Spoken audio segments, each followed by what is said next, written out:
Sada, mahasiswi dari Universitas Pancasakti, program studi pendidikan anak usia dini. Di sini saya ingin menyelesaikan tugas ujian akhir semester saya dengan mata kuliah Pendidikan Agama Islam yang diampu oleh Bapak dosen Bapak Abdurrahman SPD MPD. Di sini saya ingin mempresentasikan materi yang berjudul Halal dan Haram dalam Islam. Pengertian halal dan haram dalam Islam. Halal berarti membebaskan, melepaskan, memecahkan, dan membolehkan. Jadi halal adalah sesuatu yang dibolehkan. Kemudian haram berarti sesuatu yang dilarang. Dan syubhat adalah sesuatu yang tidak jelas halal atau haramnya. Dalam ajaran Islam, semua jenis makanan dan minuman pada dasarnya adalah halal, kecuali ada beberapa saja yang diharamkan. Yang haram itu pun bisa menjadi halal bila dalam keadaan darurat, dan yang halal pun dapat menjadi haram bila dikonsumsi melampaui batas. Kemudian ada batasan halal dan haram.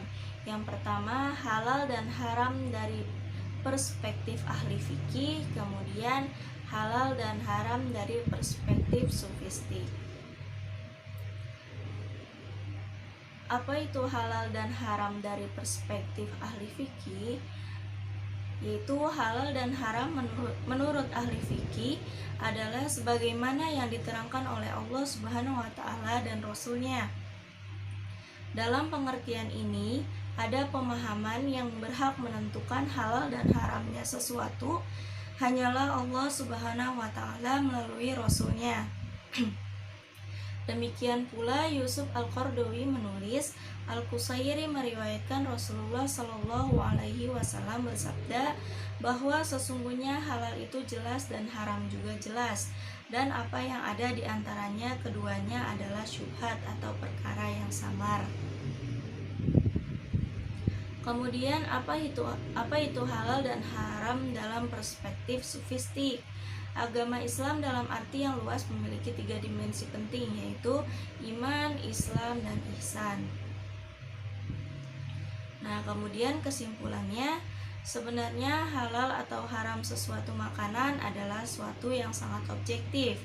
Hukum syariat yang berlandaskan Al-Quran dan hadis telah menetapkan halal atau haram suatu makanan.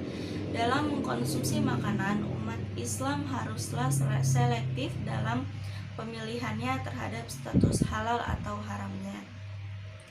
Penentuan status halal dan haram suatu makanan atau bahan makanan tambahan yang diproses, umat Islam harus melihat atau mencari tahu dengan pasti sumber bahan yang digunakan, apakah dari hewan atau tumbuhan.